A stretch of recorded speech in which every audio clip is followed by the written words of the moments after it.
All right, welcome to the Blackbox Diaries episode 8. Alex and I have been off on a little bit of a hiatus for the past 2 weeks. Apologies to the people who are regular listeners, family, friends, and other viewers. But we needed to have a bit of a chat about creative direction and everything like that. So, revamping and taking a little bit of time off there and preparing to move into season 2 after the next couple of episodes. And we'll take another break after this Oh my season as god. well. Yeah, that's right. Yeah, We are. yeah, It's we've almost season 2 time. it is almost season 2 time, Alice. We've had quite a bit of time. This technically with the 2 week break, it's been about 10 weeks since we Yeah. started this. Yeah. We've had some good supporters. We've had some good comments, some good questions coming through. It's Yeah. been a really good, fun journey. Obviously, still small and everything at the moment, but keeps us humble, gives us a little bit of fun and a little bit more time to interact with everybody. Obviously, busy schedules ourselves during the day. However, we do have a few things to discuss this week, some interesting things to cover off, and obviously the community questions again, which is Alex's favorite It time is. to go off on his rant, particularly if anybody throws us a military Ugh. style question. So, My old glasses off, so I don't look like such a nerd. fair enough. All right, Alex. So, quick question for you. What do you Yes. know about sextortion? Whoa. Sextortion. Well, I know it's a big problem here in the United States and really around the world. Is it really? Geez. I think so. Yeah. What do you Yeah. think? Well, I mean, Am I I wrong? no. It is a big thing, right? And realistically, like I'll be honest, I had a friend at one point who messaged me and he was like, "Hey, I need some help, like some cybersecurity help, like Sure. urgently, and you're the only person that I know that can probably help me, right?" Um, and he basically said, "Look, met a girl on Tinder. We were chatting. It was amazing. Like it was really, really cool. We ended up swapping Snapchat. My first question was like, are you a teenager? Like who uses Snapchat? Anyway, so, and he was like, no, anyway, so we swapped Snapchats and he was Yeah. like, look, the girl, she asked me to do some things, obviously know where this is going. He did those things. He sent those pictures. He sent those videos in return. Yeah. He was then voice called on Snapchat from the girl. And it was a male who Of sounded course. Russian, he said, who basically said, I have all of these videos and photos and everything that you sent me now.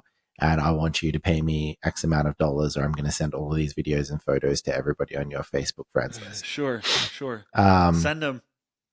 yeah. Send them, So bitch. I asked him a few questions, like obviously, hey, well, how identifying is it? And he said, oh, like I was pretty exposed and it has like all of my tattoos and everything and stuff like that. And he said he looked at like one of the videos or one of the photos or something, and it had like his diploma in the background with his name and everything on it.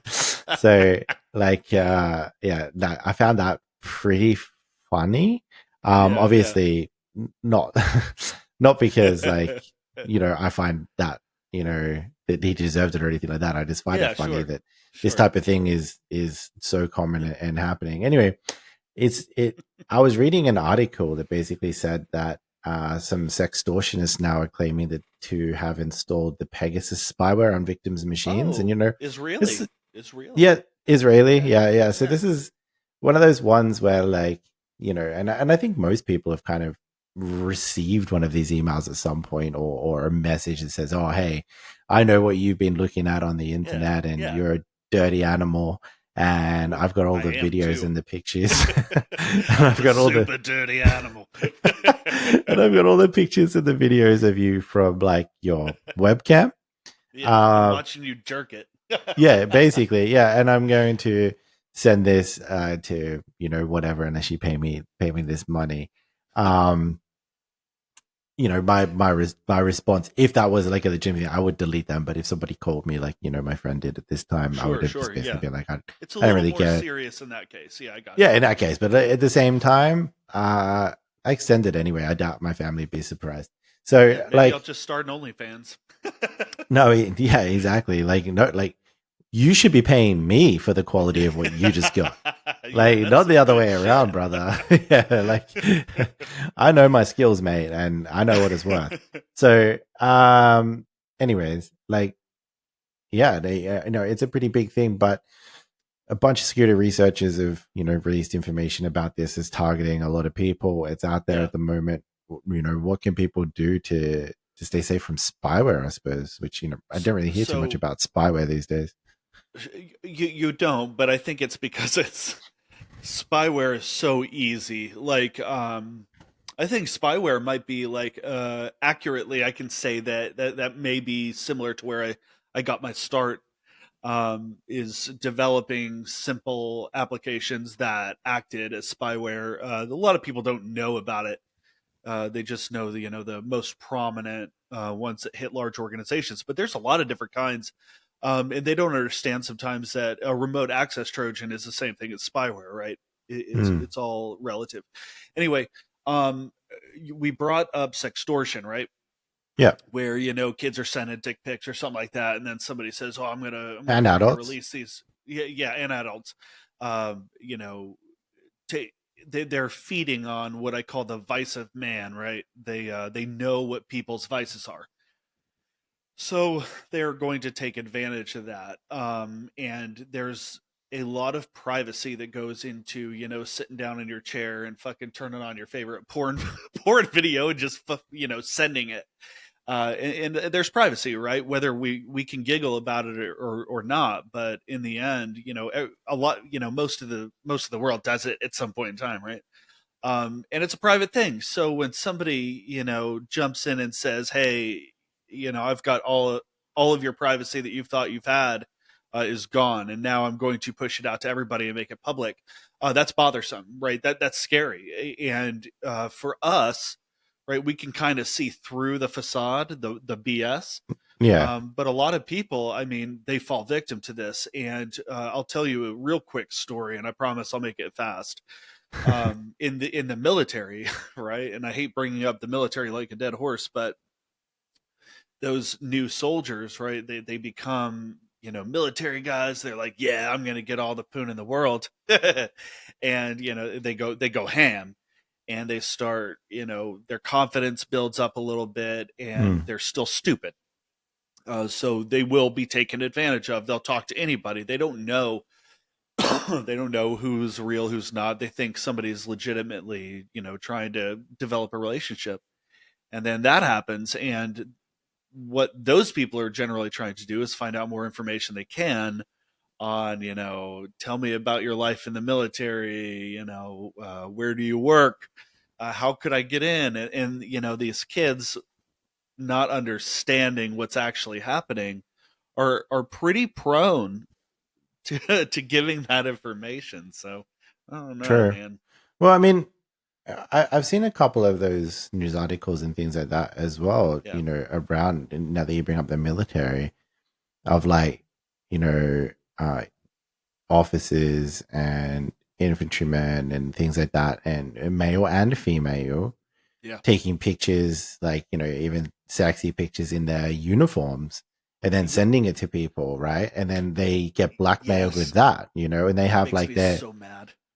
name, they have their rank, they have everything like in their military uniform. I mean, aside from the fact that that's disrespectful Hmm.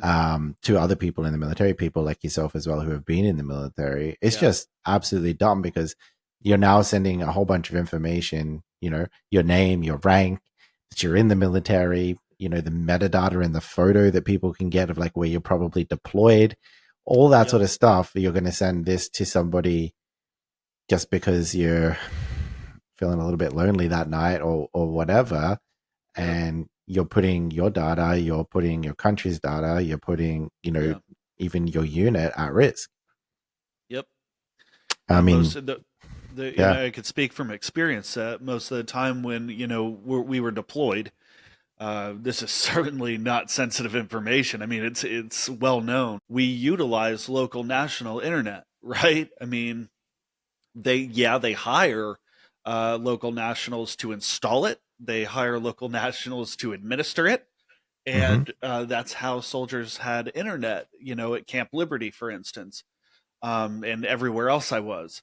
So when you're sending out that information, to think that it's safe is absolutely insane. Oh, hey, Chris, did you read that story? And I don't have it on me, so I don't know which ship it was.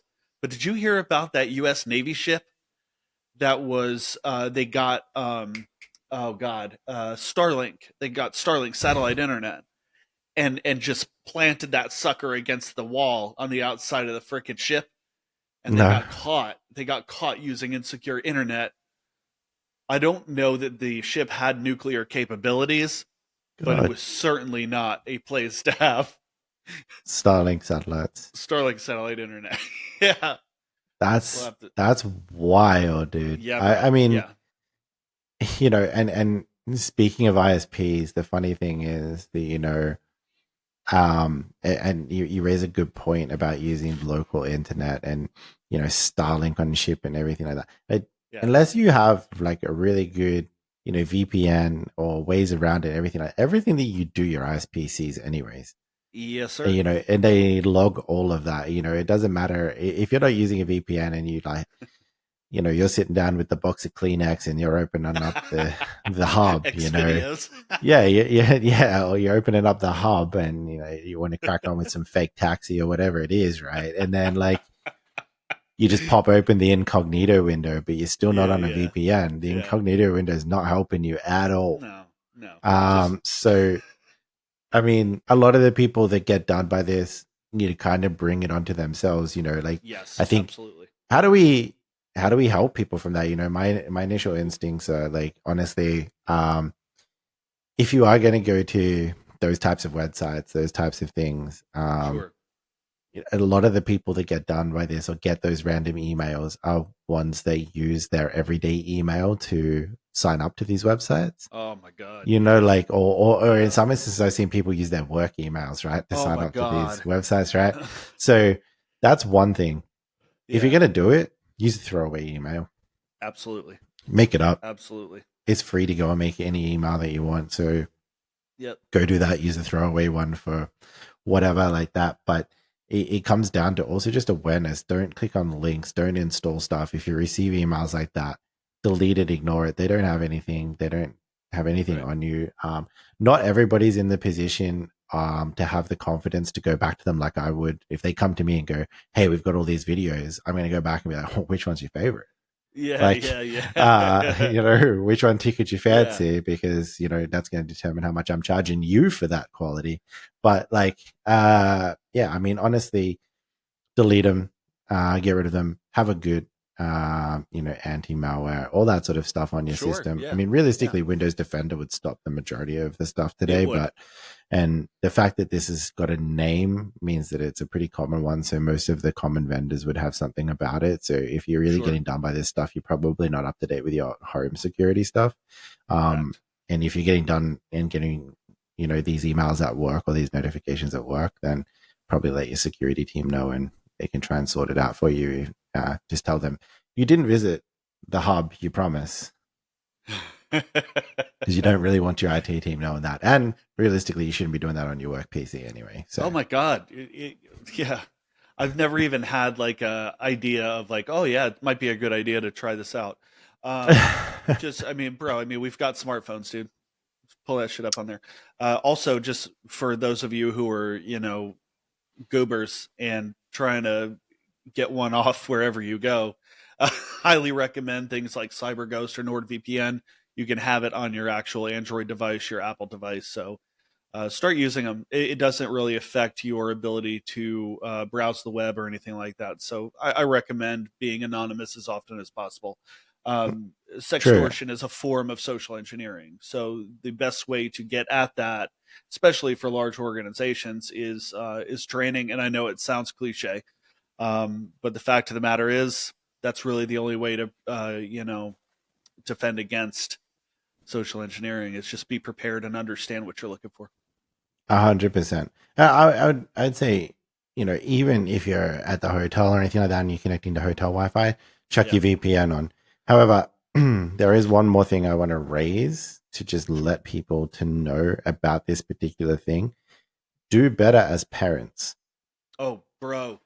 Right. and make sure that whatever your family, your kids, and everything are doing at home. I know that Yeah. this is a controversial topic, but we live in a really, really hectic world at the moment.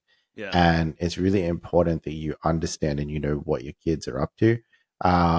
Make sure, you know, that you have home monitoring, you have parental controls, you have all those things at home to make sure that, you know, that they're not going to become a victim of something like this. You know, I have kids. I am going to make sure that they're fully protected. So Sure. I would recommend that you guys do too. My name is Alex, and I approve that message, Game Face. All right, Alex. Now, if we want to move on to the next topic, a question for you.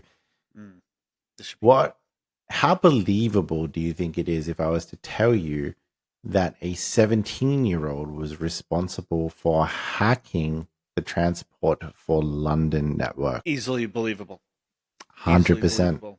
Yes. Because that happened. He's been arrested for the attack which happened earlier on in September. Now, the reason that I find that interesting is because we've talked a couple of times on the podcast around the ease of entry into becoming a threat actor these days, or an Okay. attacker. And I mean, now, you know, Transport for London is not small, right? So Right. when you're starting to think now that there's kids that aren't even finished school or even gone into university or anything like that, that are now Yeah. just picking up YouTube videos or doing whatever they want basically to go and attack these organizations, times are looking wild. They are. They are. Um, Geez, I got my start so early in life. It makes total sense to me. And you saying that, like, introduction of a human being into that kind of community, malicious activity. It's always been simple, in my opinion. Once AOL came out, or for some of you old people that watch AOL, you might remember that. I would have been considered a cyber criminal by the age of, I think, 13, 14 years old. And I didn't know shit about quote unquote hacking, right? I got on AOL, started jumping into chat rooms, and I saw people kicking people out, and I was like, oh man, I want to fucking know how to do that shit. And I remember to this day, we used to call them proggies, right? And again, some of you old farts are going to be like, oh yeah, I remember that shit. But there was one called Blue Murder, and it started up, and it had like this background of Metallica playing, and I was like, "Oh man, this is fucking shit. This is awesome!" And I started kicking people out of chat rooms, and quote unquote nuking their computers, Yeah, yeah. and I enjoyed it. So what that did was it led me down this path of like, oh man, I'm powerful and I've never had power. I'm a kid, right? And then Mindspring came out not long after, and I started to understand more about like how to utilize IP addresses as a avenue of connection to some remote system. And I ended up in a couple remote systems that I did not belong in, and I didn't do anything malicious outside of just logging in and being proud of myself. But yeah, I can imagine today. I mean, the avenues to that kind of life are limitless. I mean, they're everywhere. What do you think? 100%. You've got YouTube, you've got Reddit, you've got even like Yeah. TikTok, you've got podcasts, you've got everything. And I mean, like this kid ended up, breaching, I think it was around 5,000 customers worth of data, including bank Damn. accounts and sort codes and things like that, Whew. and you got to kind of wonder, I guess, we've been teenagers before, and it's kind Yeah. of, you got to think about it as you're doing it because you really kind of want to breach that information, that data, on sell it, become rich or whatever, or is it bragging rights at that point? Because I mean, like the amount of times that we did, dumb stuff when we were kids just to brag to our mates, Yeah. Yeah. and it's really hard for kids to keep that to themselves. So it's not a wonder that he got, caught out. But I guess being caught from that aspect also, obviously an attack in London Yeah. or in England, and being from England, I Yeah. mean, it's local. So the chances of him having kind of that level of skill to also, keep the anonymity going behind it Sure. Yeah. probably wasn't really there yet. So it Yeah. is a cautionary tale to maybe make sure that, you are putting the time in to learn the right skills and do the right things. Not that I'm condoning, doing cyber attacks or anything like that. But, in this instance, quite often it's really funny actually, because quite often the failures that lead to threat actors or, hackers and attackers and things like that Yeah. being caught out are also sometimes the failures that companies have that lead to them getting attacked, Sure. like not Yeah. using VPNs, not having MFA, not doing all these particular types of things that they need to do to set up their stuff properly. The Sure. same vulnerabilities of the companies that they're trying to attack. It's really funny because I'm sure you've worked at companies too, while you're in the military, when it comes Yeah. to putting out what we need to do from a cybersecurity perspective, what people need to consider, quite often Yeah. consulting agencies and stuff like that definitely don't practice what they preach. Facts. And I think that age group, you said he was 17, right? Yeah, yeah, yeah. Yeah, I'm going to take a wild stab at it and say that's probably pure curiosity and pure bragging rights at that point in someone's life. Psychologically, I think you, in order to like be willing to commit like, high level crimes to gain money, you have to at least have tasted, you know, financial struggles, right? You have to at least Yeah. tasted them and understood that like my life could be over if I don't have this much money. And then they say, well, I'm going to do it. I'm going to steal all this money. Maybe. I don't know. Yeah, But and true. I mean, and for all the articles and for all the news that we get of people getting pinged and threat yeah, actors getting taken down and everything like that, that there's probably a larger percentage of success than we actually know about of people who do actually make it big from doing this sort of stuff. You know what I mean? oh And yeah, I mean, oh yeah, even not necessarily just like you know people like this, but we've talked about it before around like even cybersecurity people or programmers and IT people, going on from their day job and going home and then selling their services on the dark web. yeah.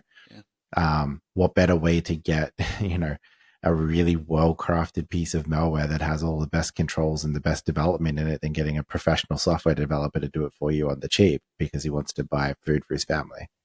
Right. You're absolutely right. So yeah, I think realistically, in this instance, you just need to make sure that it doesn't matter if you're a bad guy or a good guy. Make sure your stuff is locked down. 100%. Yes. I think that's the best piece of advice we could possibly give anybody on here. 100%. I like to take my glasses off and turn myself into Megatron. Yeah, nice. It works. Like I can. Yeah, I can't tell the difference. Like I feel like I'm here with a transformer right now. You very well maybe. So Uh, yeah. Well, interesting that we are leading into that because do you think transformers use passwords or not? ooh, holy shit! You really came out of left field. Woof. There's no telling what's going on inside Bumblebee's mind. Exactly. Who knows, dude? Dude, Honestly. yeah. Oh God. Are any of them an electric vehicle when they Well, transform? Does anybody turn into a Tesla? I don't. That's a Teslatron? really, dude. That's a really good question. I mean, Mm, because you see them transforming, they're kind of all electrical. Rick. Yeah, like it's a bit weird, isn't it? Like how Yeah. I don't really understand how they work, but yeah, like I would be definitely interested to see if Because Optimus yeah. Prime had a USB slot or not. Yeah. So, okay, I mean, if they turn into an automobile that was manufactured with a USB slot, I mean, most certainly they do. A hundred, Uh, 100%. And so, I would assume the USB port would be enabled, so you could probably hack a transformer, maybe. yeah, because they have like a mothership or like a mother planet?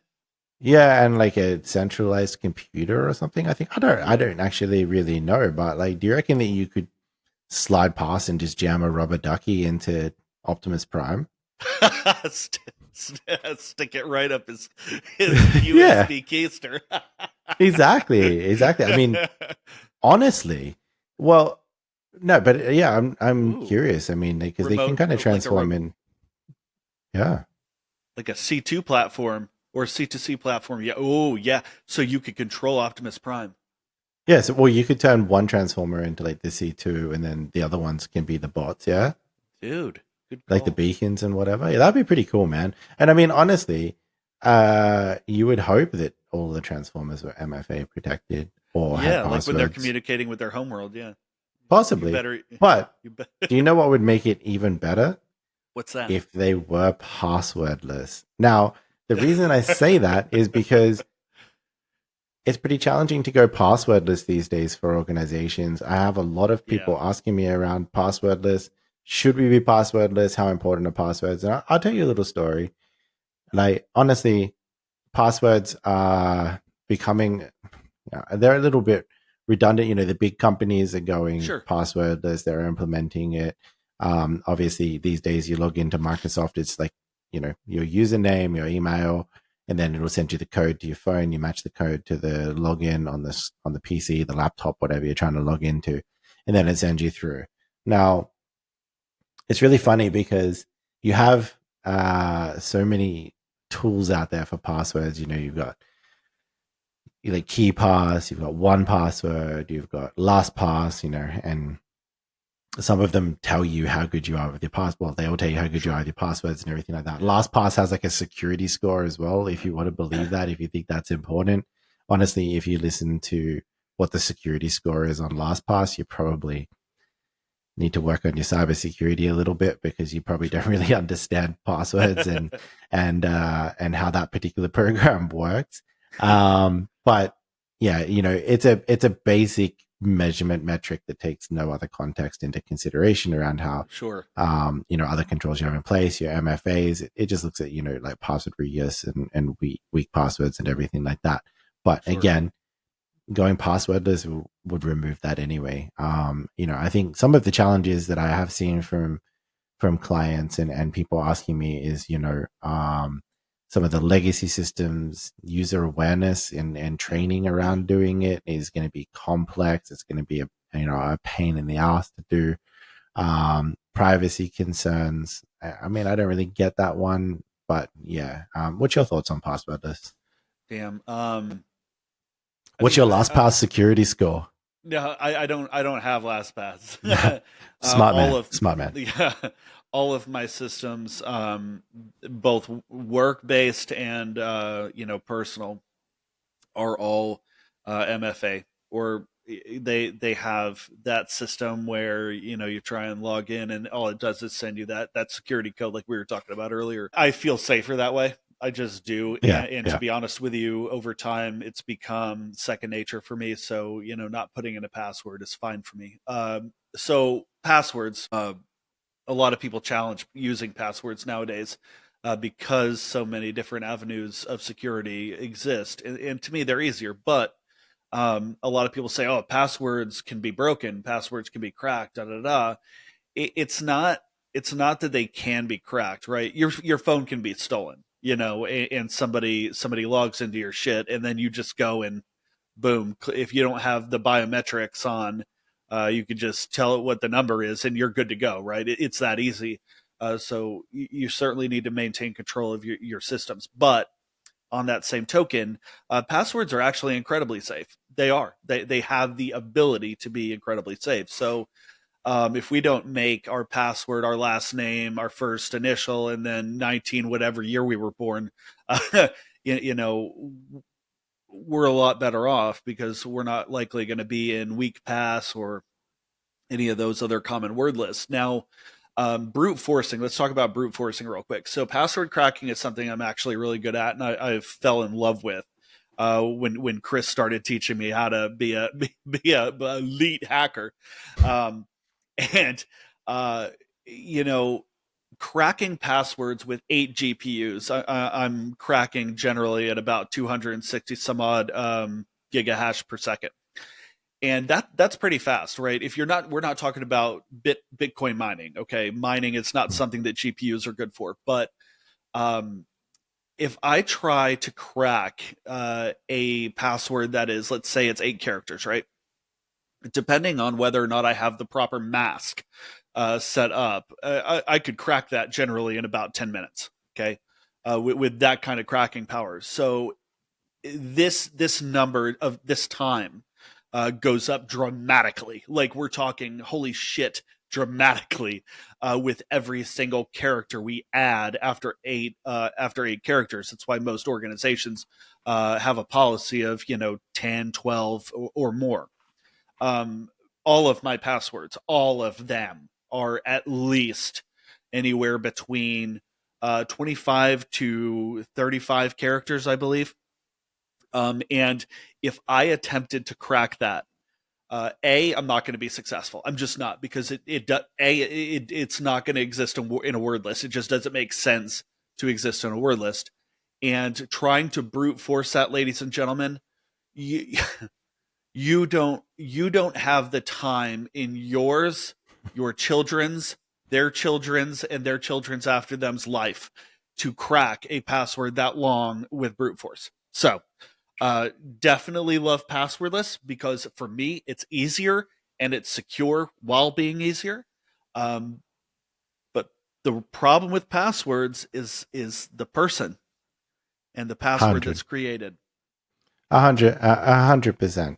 But I mean, if you look at it as well, it's not just the password; it's also the other surrounding controls that you have around it. That's fair. Obviously, That's fair. Yes. your multi-factor authentication is obviously going to be critical in the Yeah. context of having kind of whatever password you kind of want, because you're going to have that layer Sure. there anyway. Yeah. Obviously having the password is a piece of that, and then you can then focus on the additional attacks, obviously the man in the middle, like token stealing, session hijack, that sort of Sure. stuff.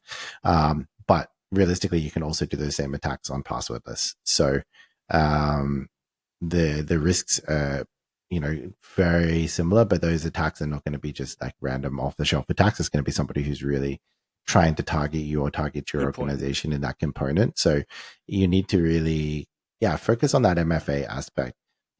Don't listen to things like, oh, your security score is this or your security score is that. It means It's a nothing, load because of it doesn't shit. take it. Yeah, it doesn't take into context the additional stuff that you have Right. around it. But yeah, I think password managers are good if you get a good one. There are some really good ones out there. There's also Okay. ones that have had breaches before, so you probably don't want to go with one that's had breaches unless you have full confidence and faith that that's not going to happen again. So, what do you Obviously, recommend out of curiosity? Because mm, now I'm curious about the whole password manager thing. and it's a tough one, because if you look at it these days, you have obviously like your antivirus products. I think we talked about it the other week. Your antivirus products are now becoming a little bit obsolete, because Yeah. Windows Defender is becoming pretty good, so they've got to find that additional avenue to make revenue.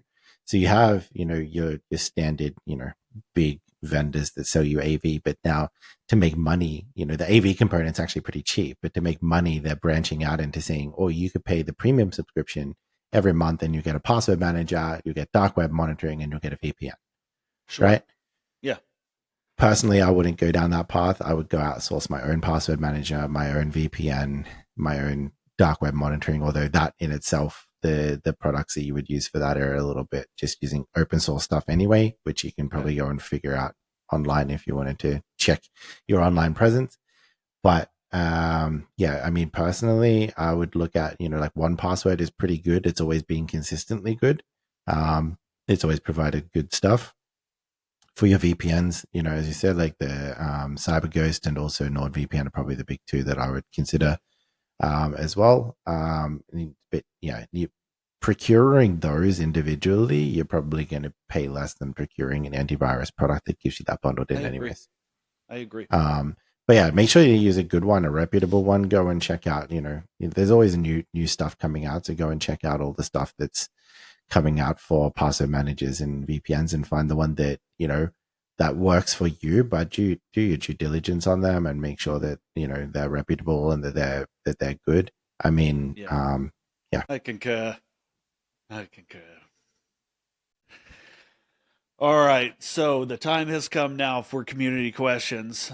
So this portion, I am actually going to be asking the questions so that Chris can offer us his professional advice. And yes, I am having to Semi-professional. wear, yeah, either way. So I'll be wearing my glasses for this, so you guys can 100% make fun of me in the comments. All good. Okay, so Chris, question number one. Hmm. As cyber warfare becomes a more prominent concern, how should organizations protect themselves from state sponsored attacks and nation state threats? Yeah, yeah, that is actually a really good question. So, Yeah, it is. well, I guess there's a couple of opinions I have on that. Um, Realistically, I've said for a very long time that at some point probably there will be another world war. Yeah, Obviously, given the turmoil that the world in general is in, um, and it's really, really hard to launch missiles if somebody like me has control of your computer systems. So I think that there is going to be a massive, massive part of any kind of war going forward where cyber warfare is going to be a component of it, if not the leading component of it. do you think it's already Um, started? the world war or cyber warfare. Well, I mean, so we say World War, Cyber War, but I mean, if cyber is going to be, let's say the spearhead of that Mm. type of conflict, I wonder if it's already begun. Well, yeah, I mean, you have obviously all the big countries Yeah, throwing, cyber attacks at each other and cyber sure. espionage and stealing stuff. We've talked about people infiltrating and stealing data and documents and, a lot of espionage happening and those particular types of things. I would say yes. I mean, it's probably something that's happening a little bit more in the background and hitting the major news. When something key happens. Sure. But I think it's kind of if you think about when you watch like a spy movie or you watch a spy TV show and you're like, oh man, I wonder if that's really happening. Like chances are those types of things are really happening. We just common folk don't see it on the everyday news or Sure. in our everyday life, right? So there is a lot Yeah. of cyber attacks and a lot of things that are happening in cyberspace and during cyber warfare that we don't hear about or we don't know about unless you actually work in the field and you know what you're looking for in articles or in things that are happening in global conflict. Sure. So I Yeah. think 100% it has started, but I think it's very light and very background at the moment. I think it will become significantly prominent if an actual major conflict between two countries, not, I mean, it's already happened actually, with Russia and the Ukraine, right? Sure. Hacking satellites, hacking computer systems and things like that. It's actually already a part of that, but imagine that on like a global scale. So how Woof. can organizations protect against it? Realistically, the same stuff that you should be doing anyway. Patch your stuff, That's fair. educate your users, make sure you lock down, use your MFAs, everything that you should be doing to make your business and your government secure. Make sure that you're implementing it, and if you aren't really sure what that should be, have a look at the regulation that you need to adhere to. Have a look at a really good framework that you could align to. If you have customers or organizations that want assurance that you're doing the right thing, get an ISO certification. If you just want to make sure that you're doing the right thing and that you're all squared away, then have a look at NIST or something similar and implement it how you see fit to the risk profile of your organization. That's about the best answer I could probably hope for. One thing I will add is to those that are viewers that may not be super well versed in vulnerabilities and different avenues of approach. When it comes to cyber warfare, you got to think a lot of nation states are going after other nation states, right? And like Stuxnet, right at the Iranian nuclear facility at Natanz, they weren't that facility was not what, or the systems that operated the facility were not on the internet, right? So they weren't accessible remotely, but they were accessible, obviously, by an internal attacker. And that is something that I would really like people to start paying more attention to, especially organizations like we're talking about now. Be careful when you're hiring, ask the right questions, teach your employees to identify oddities in certain individuals, right? Don't just teach, watch out for emails. Watch out for people too. All right, 100%. Chris. So question numero dos, number two. This is a good one, and I'm actually very interested in hearing your input. So, with recent attacks on critical infrastructure, such as the Colonial Pipeline incident, what steps can governments and private organizations take to strengthen the security of these essential services? So, we're talking about critical infrastructure now. Yeah, 100%. Australia takes the critical infrastructure stuff pretty seriously. We have a Security of Critical Infrastructure Act that, Okay. or if you are part of that act, and there's a lot of stuff on there now, all the essential services and everything like that. You have minimum security requirements. It's actually, a regulation legislation type Yeah. situation where you actually have to do it. So it has to be secured to a certain level, or, Oh, you wow. obviously have to deal with the ramifications of not being so. Now, again, I mean, the answer is similar to the previous one. Do all the things Yeah. that you need to do. But something that I want to address that I think is really an important topic is vulnerability management in operational technology networks. Now, Huh. these devices, or systems or applications or whatever, it could be a mining company, it could be medical devices, it could be anything that is, in that kind of OT space that's not your traditional IT infrastructure. There is always an adversity of people in the business and in organizations to run things like vulnerability scans, penetration tests, security reviews, and everything because they're so reliant on those systems to function. Now, Sure. a lot of that comes from a misunderstanding that back in the day when you're doing these things, vulnerability assessments, those types of things, the products were really immature. Okay. So I can understand kind of the apprehension to do that in your OT environment, right? Because there was also a lot of people who didn't really understand how they worked. So they would go in and just blast Nessus and, Yeah. full Yeah. throttle, like just go ham. And it would just start breaking stuff left, right, and center, turning things Sure. off, rebooting stuff, shutting Yeah. down all sorts of wild, crazy stuff happening. These days, there's a little bit more education about these products. Plus, there's more advanced functions in those products, and you can do things like safe scanning, turning off brute forcing, turning off denial of service type of Yeah. like vulnerability searches, Yeah. everything like that to make it a little bit safer. So you're looking for things more like missing passwords, default passwords, weak passwords, missing patches, misconfigurations, those types of things that are stuff that would simulate things that your IT team and your IT support and network engineers and everything are probably looking at anyway. It just kind of does it Sure.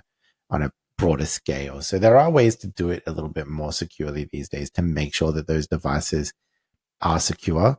Um, we do live in a world now where just having segregated networks like that and having air gap networks is not kind of really working like it used to.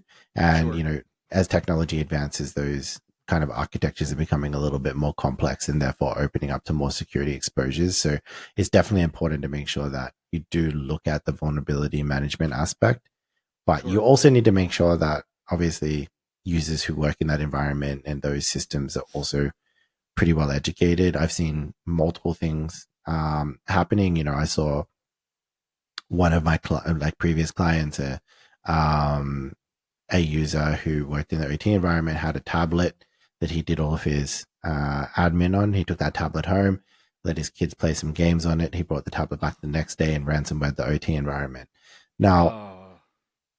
I mean, that's a user awareness thing, that's a Yeah. policy thing, that's a governance thing. So make Yeah. sure that you have those in place. I have seen organizations that put a security team in the IT environment. They also put a security team in the OT environment, and the security Okay. responsibility is then shared.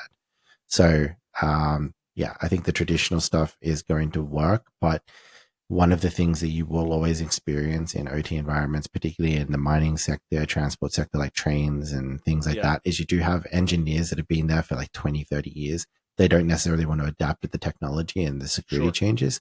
It's Yeah. really hard to deal with the culture and get them over the line. So making sure that you communicate the benefits to them and help them understand why you're doing what you're doing, Right. and then get them on board is going to be your number one in changing the culture and doing that user awareness piece, making sure you have the security controls in place, and then making sure that you're testing those controls regularly. Damn, man. That's yeah. Yeah, fact. One hundo. All Well, right. Go ahead. Go cool. ahead. I'm sorry. Oh, no, you're good, mate. I was just My going to B, my say, B.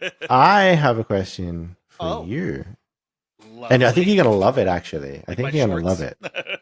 Yeah, but I think this is going to be a question that's going to make you go, damn, that's a good question. And then we're Okay. probably going to spend 10 minutes listening to you rant about your thoughts on the current, let's call it a cash grab because that's what it's being called online at the moment.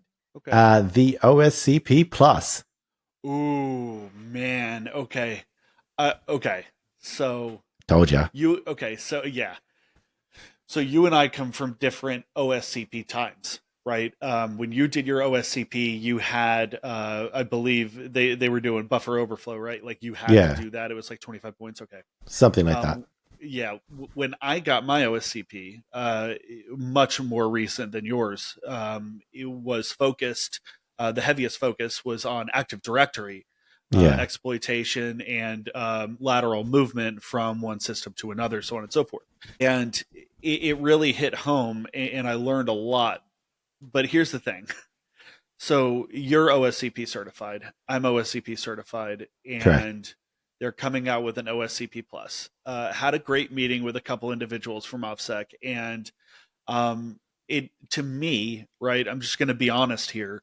I don't see a gigantic difference in the outline of OSCP plus versus the most recent OSCP program. No. Yeah. If you read about the OSCP plus, it really just discusses more about Active Directory with a heavier focus.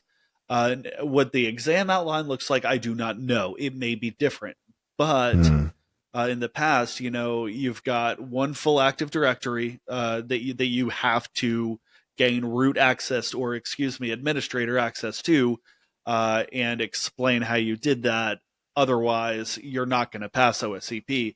And then you have those three other machines, which could be Linux, could be Windows, whatever. It could. I'm interested to, man. I don't know. So there, if here's the problem for me, right? And I hate to. I know I'm rambling. When the OSCP Plus comes out, I'm not going to have the OSCP Plus. You're not going to have the OSCP Plus. No. But people who take the test Mm-hmm. during when that hits, they will. Okay, I feel like people who currently have an OSCP should be grandfathered to the Plus because Well, it's hold. renew. You Okay, have to renew every 3 years, right? and I'm okay with that. But here's the thing: it will, whether we like it or not, it will have an impact on our ability to utilize OSCP certification on places like LinkedIn in order to gain professional employment. Maybe.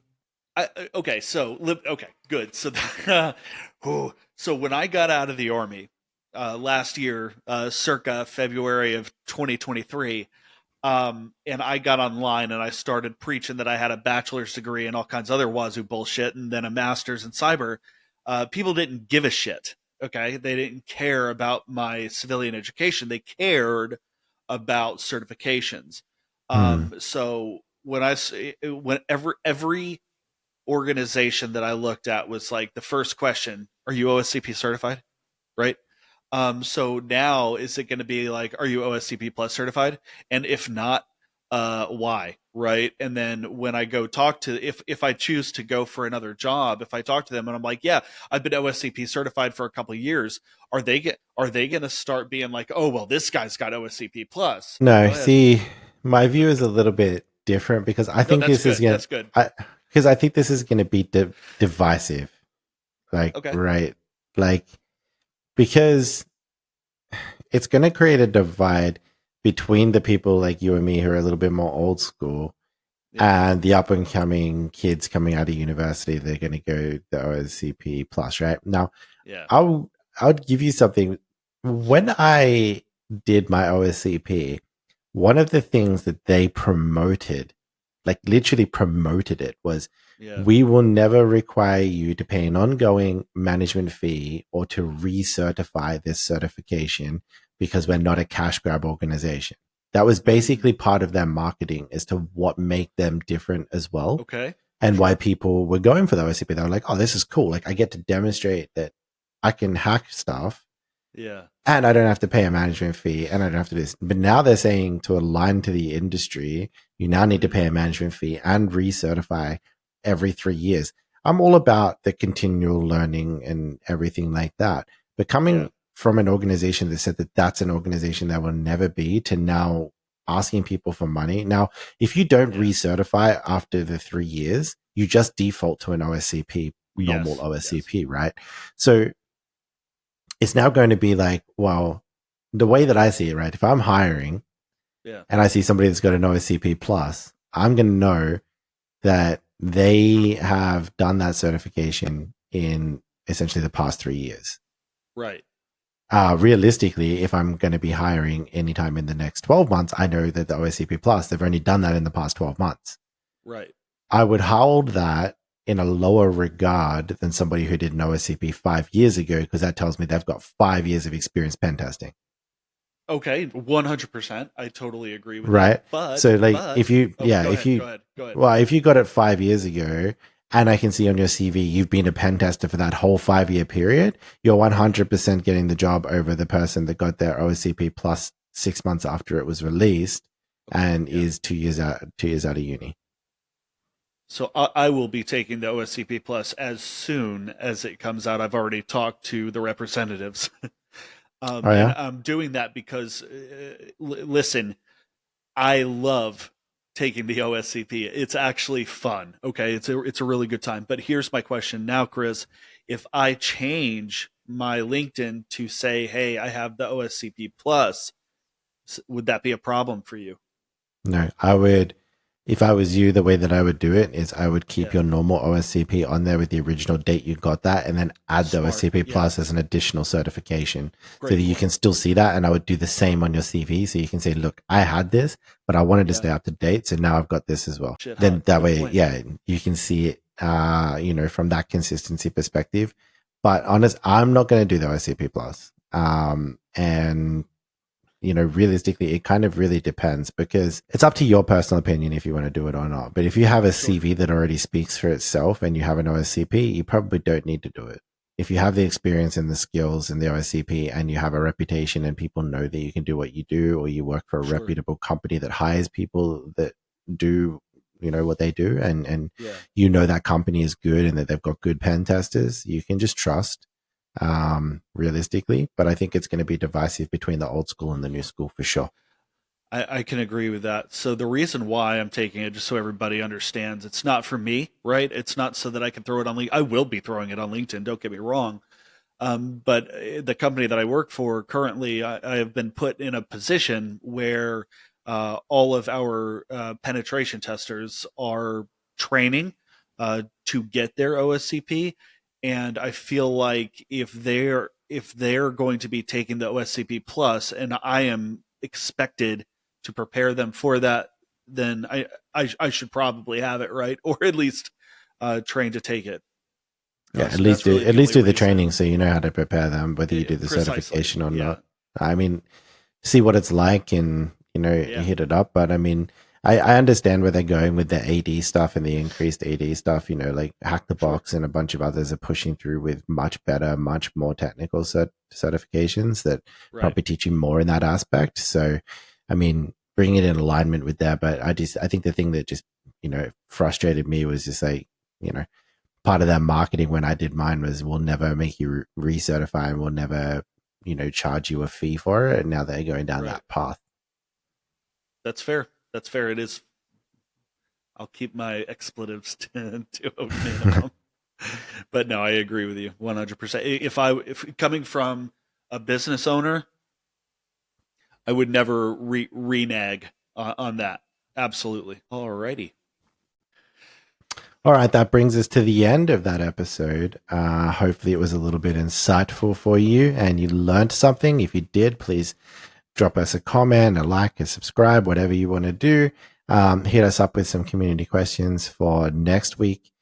We have 4 episodes left in this season, and then we will be going into our couple of weeks of planning for season 2. For everybody who's stuck it out so far and waited patiently for us to release this week, we appreciate you. We love you. You guys are awesome. And please keep getting involved with the community questions and hitting us up. So we look forward to seeing you next week, where we'll cover off some more interesting topics and listen to Alex rant just a little bit more. Yeah, I like to rant, Chris. It's like my thing. All Well, right. at least you're good at it. All right. Until then, we're out. Peace.